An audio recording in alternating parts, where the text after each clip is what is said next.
What is going on YouTube? I am going to do a 2026 re-upload of a video I did 3 years ago. My back hurts, that makes it feel like a long time, on the 5 things that suck for A&Ps. And I might throw a couple bonus reasons in here. I've updated it, I've changed some of the information, and I will start by saying this. I've absolutely loved my career. I have loved what I do. I've been doing it for about 15 years now, primarily in GA, general aviation, but I do have a lot of former students and people around me who have passed back their experience to me. So if you're unfamiliar with me, I am Bryce Builds It All. I am an aircraft mechanic, an IA. I own a general aviation maintenance business, and I teach at a Part 147 maintenance school, teaching the new group or the new crop of future A&Ps. Now, I will say, maybe you clicked on this video because you've heard there's a 50,000 A&P shortage and you're curious about the industry and you're curious about what kind of things you might expect. So I want to give you some of those things that might be a little bit more difficult, but like I said, would not disqualify it from a career that I would do again.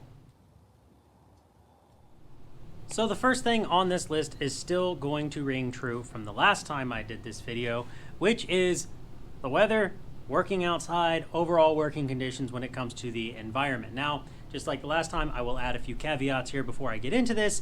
You may work somewhere that is indoors, that is air conditioned. The aviation industry as a whole is very, very, very broad, and there are a lot of things you can do if you have an airframe and power plant certificate that are not just working on an airplane. You can overhaul engines, you can overhaul accessories, you can specialize in non-destructive inspection and testing. The list goes on and on and on and on. Disney World is notorious for hiring aircraft mechanics as maintainers for the park because we have such a good experience in so many different things, hydraulics, pneumatics, whatever it may be. But when it comes to working in the weather, this would be more specific to my MRO maintainers or maintenance repair organization. My MRO maintainers, flight line mechanics, people who are outside or in hangars that are not climate controlled in the elements. So you're working maybe in a hangar, but in 105, 110 degree weather, which we get a lot of here in Texas. Hasn't been that bad this year though. But you are working in that heat. You are working sometimes in the sun, especially if you're flight line. Even if you're not an aircraft mechanic, if you're just a ramp agent, or not really a ramp agent, if you're a bag thrower or a fuelie or something like that, you're gonna be out on the ramp a lot all day, working in the sun around the aircraft, which during the winter might not be so bad when it's a little bit cooler, unless you're in somewhere that's freezing, but during the summertime, it can still be pretty bad. Now, like I said, there's plenty of places you can work where that's not the case. I'm used to it. I used to work day labor for my dad. Growing up, my dad's a general contractor. I helped him build several houses when I was 14, 15, 16 years old and up through high school. So I was already kind of used to being out in the elements and working in the heat and in the cold, so I was used to it. But I always laugh.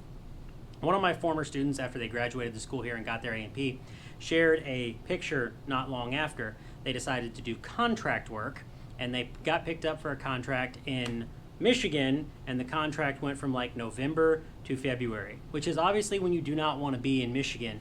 And he shared a picture on the ramp where the temperature was negative 35 degrees Fahrenheit, and he just had the caption, "Nothing could have emotionally prepared me for this." So understand that might be part of your career. You might get to be out in the elements. You might get to be outside.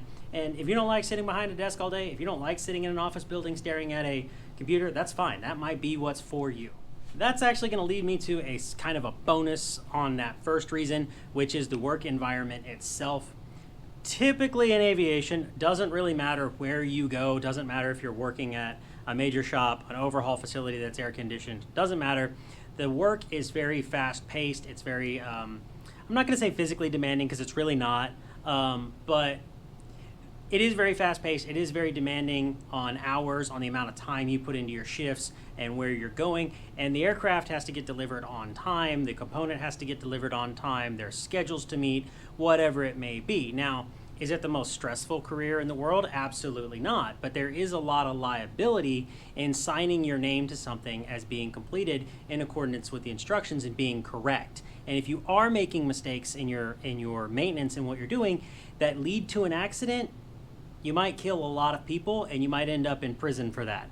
So there is a lot of liability that comes with it, and there is a lot of demand in the working environment to be doing things the right way, by the book, correct, the first time with zero cost overruns, but also on a very tight schedule. I experienced that And most of my career, which has been general aviation, people need their airplanes, or when I was working at a flight school, the flight school needed their aircraft back up in the air. It's going to happen at the airlines. The aircraft's got to get turned around and got to get back out there on the ramp for the next flight. So expect there to be a very fast-paced working environment and expect things to be due on time, but you still need to make sure you're doing things by the book and safe. For this next one, I'm going to talk about your work schedule. Now, it's going to sound like a con at first, but it's actually a pro, and let me get into that. Now, like I said, aviation is very broad. You might work a straight 40-hour week. You might get paid very, very well to do that, depending on where you're at. But you might also be in a situation where you just got your A&P, you're fresh out of school, you've been promised a six-figure salary, and then you do your first job interview and they offer you $32.50 an hour, and it's nights. But the good news is, that's not permanent. That's just immediate. Nights might be permanent, but the $32.50 an hour is just temporary. And I don't think anyone is starting that low anymore. I'm having students walk out of school and get jobs for regional airlines for $35, $37, and $40 an hour, and then very quickly moving up the pay scale. And I think a lot of the students seem to think that they're going to walk out of school and make $65 an hour, and that's not going to happen. It's going to take you a few years to climb up that pay scale, but that's normal. It comes with experience, it comes with seniority, whatever you want to call it. Now, what I said, it's going to sound like a con at first, but it's actually pro. You're probably going to end up working nights. Nights is where all the repair gets done because it's when the aircraft are not flying. Aircraft fly a lot during the day while people are, getting rides to wherever it is they're going. And then when they land at the end of the day and spend the night somewhere, that's kind of when all of the repairs get done on the flight line or on the ramp. Working at nights can be a huge pro for two major reasons in my opinion. Number one, when you're working, everybody else is asleep, obviously, duh.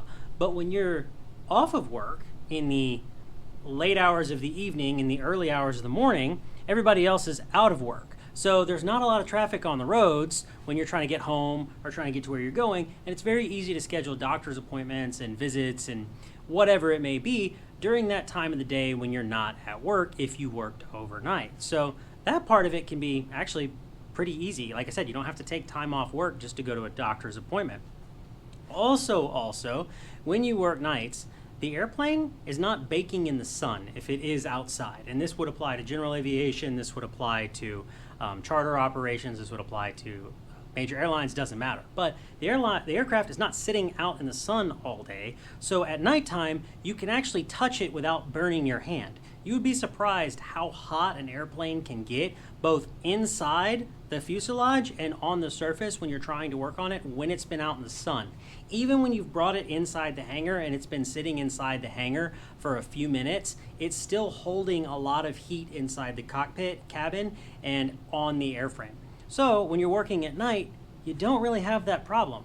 Also, you don't really need sunscreen because the aircraft isn't in the sun. So really the only reason you're covering up is so that you don't get your skin all greasy.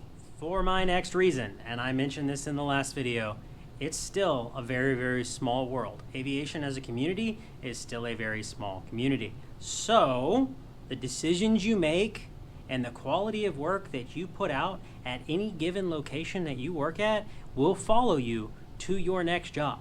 You might not think it will, but I guarantee you, you will run into people that you've worked it for or with in the past. There are situations, there are people I know who worked for somebody, right? They were their manager. And then years later, they both ended up at another company, and the person that was the manager is now working for the person that they managed as the manager, if that makes sense. It is a very small community, it is a very small world, and word gets around very quickly with certain people and certain things, especially news that might happen at work, whatever it may be. Just saying, it is a very small world. With that being said, if you're putting references on your resume, I've had to do a lot of reference checks as part of my job here as the program coordinator. If you're ever going to put somebody as a reference on your resume, make sure they know. It is really awkward when you call somebody to do a job reference and they're going, who? When? I worked with him like 12 years ago. I couldn't tell you anything about him. Don't do that, right? But like I said, it's a very small world. Your decisions are going to follow you. How you behave at work is going to follow you. People are going to know you whatever it may be. And you just ultimately, you want to do good work, you want to leave a good impression on the people around you, and you don't want to burn bridges or be disrespectful to people when you leave whatever place of employment it might be that you're at. For my last reason, I talked about it in the last video and I will talk about it in this one. It is still a very dangerous career. People still get injured and people still get killed. Again, you need to make sure that you're following your safety procedures, your safety precautions. There's going to be OSHA standards, there's going to be FAA standards, whatever. You need to make sure that you're following your safety procedures and safety precautions, because yeah, it might be faster to just walk in between the propeller and the fuselage, and you might do it a million times. But the one time you don't realize the engine is running because your headphones are on is when the propeller bites you and then your family is having a plate sale. So observe and follow your safety precautions. This is still a very dangerous industry, kind of across the whole industry, not just general aviation, not just the airlines. So you need to make sure your head is on a swivel and you're doing what's right. You don't want to end up part of this safety training. Now, accidents happen, boo-boos happen. I've been hit by a prop on my leg. It is what it is. I've had a prop spin on me while I was doing a compression check. There was no one in the arc, but it did catch my thumb a little bit, right? Accidents happen. But we want to mitigate them as much as possible. We're working with sometimes very harsh chemicals.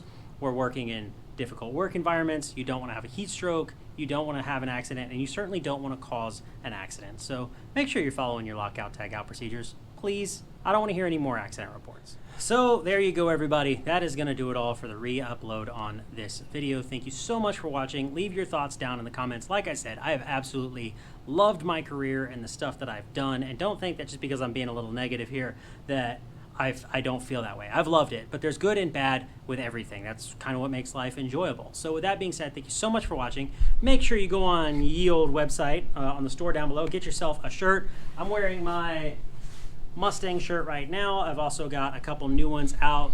The 80s sort of synthwave shirt. I've got Bomber Babe, which is inspired by my absolute stone cold fox redheaded wife. So make sure if you're interested in one of those, you go ahead and pick that up. Thank you all so much for watching. Make sure you leave us a like, leave us a comment, subscribe, all of that good stuff. And as always, go build something and be easy.